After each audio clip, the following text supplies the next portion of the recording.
the rise of this machine model of human beings, a new idea of how to change society began to emerge. Not through politics any longer, but by adjusting how well the individual machines functioned. The technicians of this new idea would be the psychiatrists and the drug companies who would free people from the terrible anxieties inside themselves. But what it would lead to would be a new form of order and control, not defined by the old political elites, but by the objective power of numbers. I just found myself constantly worrying. I just couldn't stop. My hands were shaking, and I was sure that people were looking at me and watching my hands. These college students didn't know it then, but they were each experiencing the symptoms of an anxiety disorder. Panic disorder, generalized anxiety disorder, obsessive-compulsive disorder, social phobia, and post-traumatic stress disorder. This year, 23 million Americans will suffer from one of these anxiety disorders. They're the most common mental illness in the country, and they can attack anyone at any time. In the early 90s, an epidemic of mental disorder was sweeping America and Britain. As last week's programme showed, it had been uncovered by a new system for identifying disorders. Psychiatry had been attacked for relying on the personal and fallible judgment of psychiatrists, and instead a new objective method based on checklists had been invented.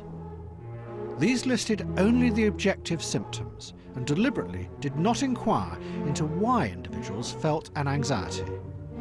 In the late 80s, nationwide surveys had revealed an incredible picture. More than 50% of Americans suffered from mental disorders. How do you feel? I don't know, I'm just sad.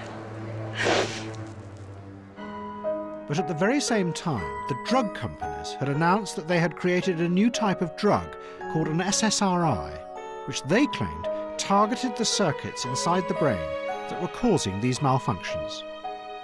The SSRIs were marketed under names like Prozac.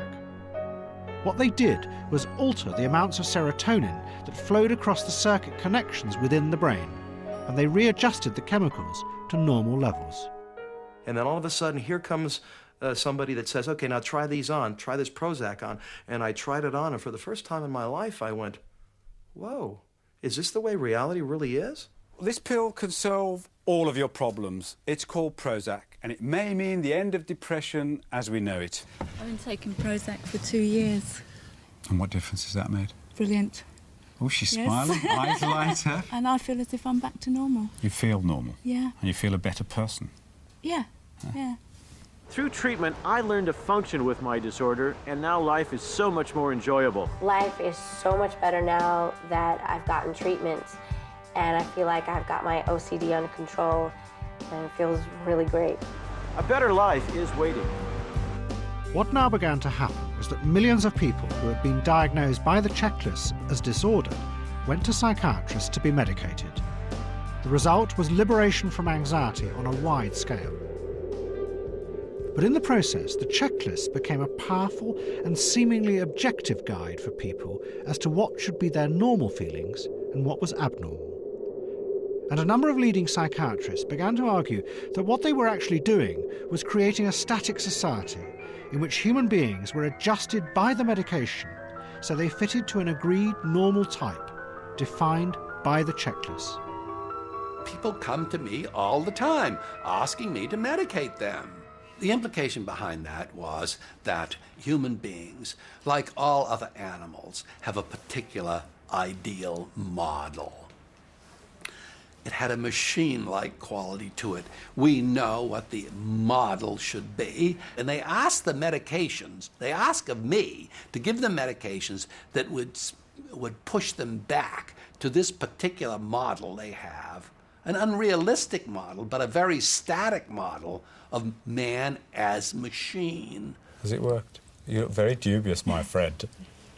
Apparently it has. I can't help being suspicious of it. I don't think she's the woman I married. Why? I think she's changed. In what way? I don't know. I don't know, but there's something there that is different. OK, she's not the woman you married. Is she a better woman? No, she's different.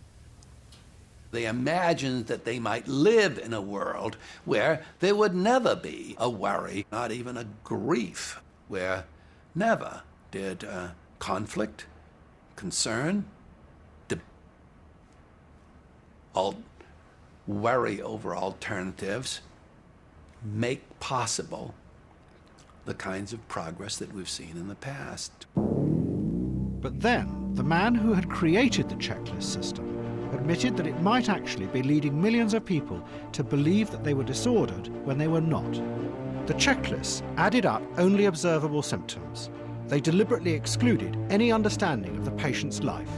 Because of this, he said, it confused genuine psychological disorder with normal human feelings of sadness and anxiety, and that this was happening on a wide scale. All this was being said by one of America's most powerful psychiatrists, Dr. Robert Spitzer. What happened is that we made estimates of prevalence of mental disorders totally descriptively, without considering that many of these conditions might be normal reactions, which are not really disorders. That's the problem, because we were not looking at the context in which those conditions developed. So you have effectively medicalized much of ordinary human sadness, fear, ordinary experiences. You've medicalized them.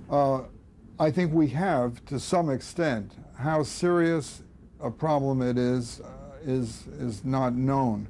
I don't know if it's 20%, 30%, I don't know. But that's a considerable amount if it is 20 or 30%.